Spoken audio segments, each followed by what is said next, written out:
Hello again, welcome back to the channel. Glad you could join me. So, one of the comments in a previous video was about doing more Samurai Cat. So we're revisiting Samurai Cat. This time we're moving on to the third book in the series. This is Samurai Cat in the Real World.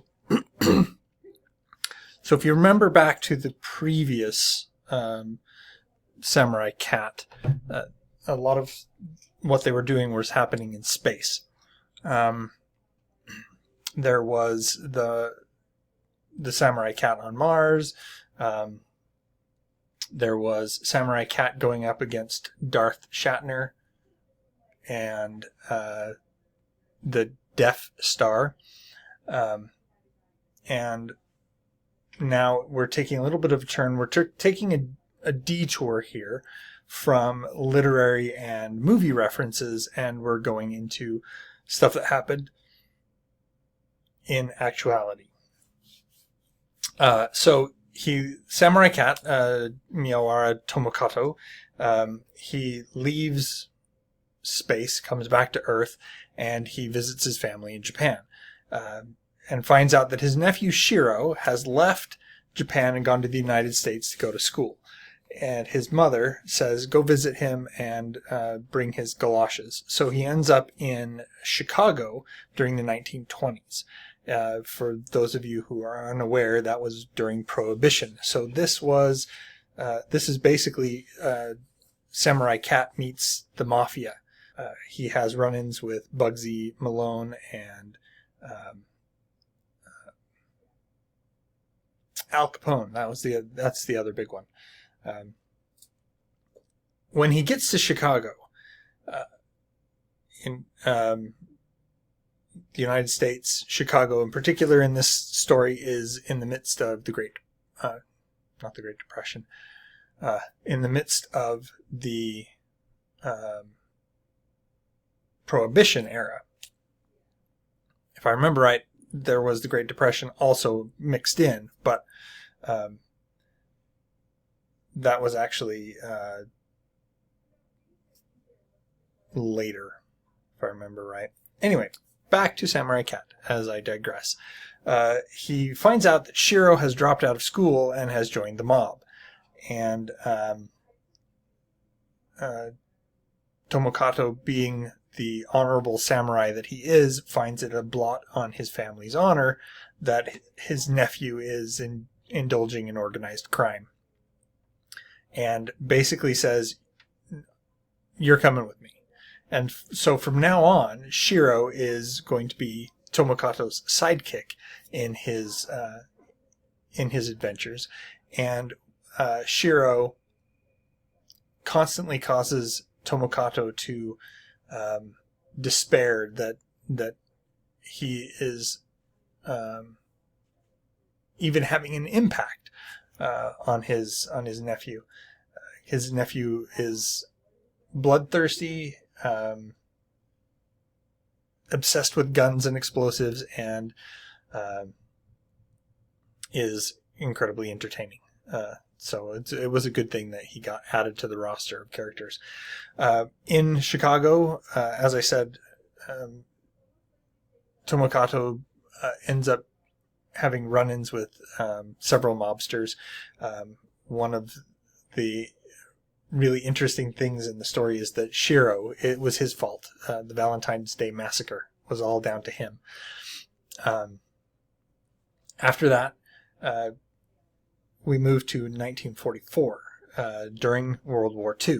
Shiro and Tomokato end up in London, and they are roped into a mission deep into Germany. And they are on this mission with the help of Santa Claus and the reindeer. Yes, it's some of the pictures that go along with this story are really funny. There's one where they're flying into Germany, and the elves are in battle pods that are mounted on Santa's sleigh with machine guns poking out. And this is when we're introduced to one of my favorite villains in the Samurai Cat world, Ubersaurus Rex. He makes his debut. Ubersaurus Rex is I forget his exact title, but he's a bigwig in the Nazis in the German army, and the mission that Tomokato is on is to destroy the A-10 bomb.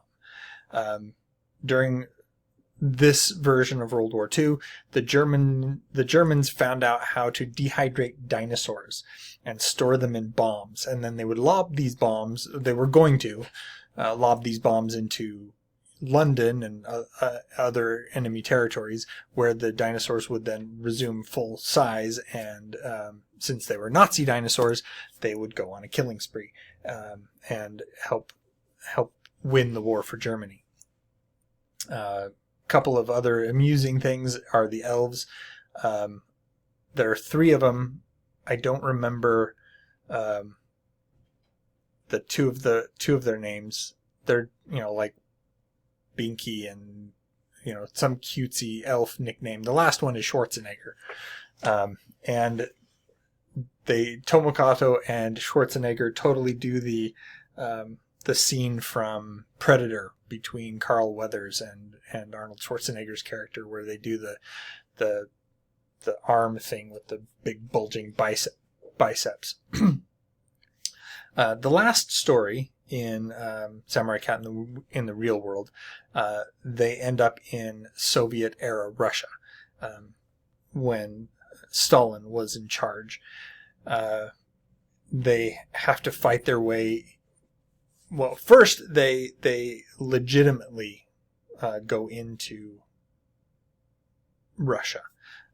They go on an exchange program, but Stalin knows that Tomokato's after him, and so he arranges for an ambush.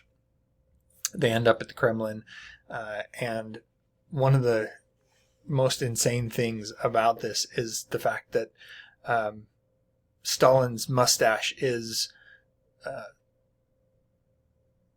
demonically possessed, maybe is the right way to say that. It's not like the mustache is controlling Stalin and making him evil. No.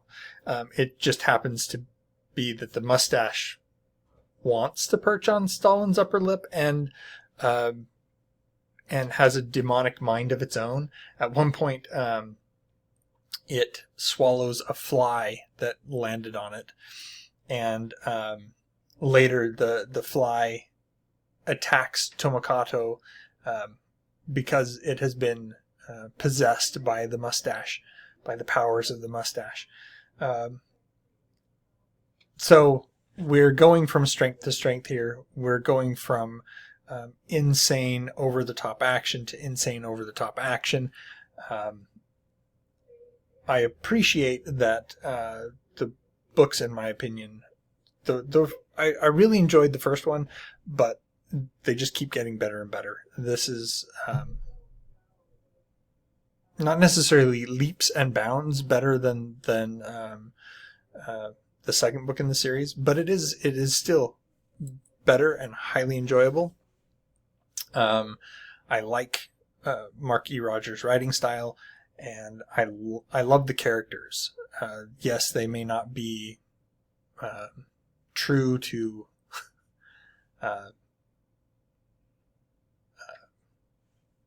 what a samurai is or what Japanese people are, but that's not the point here.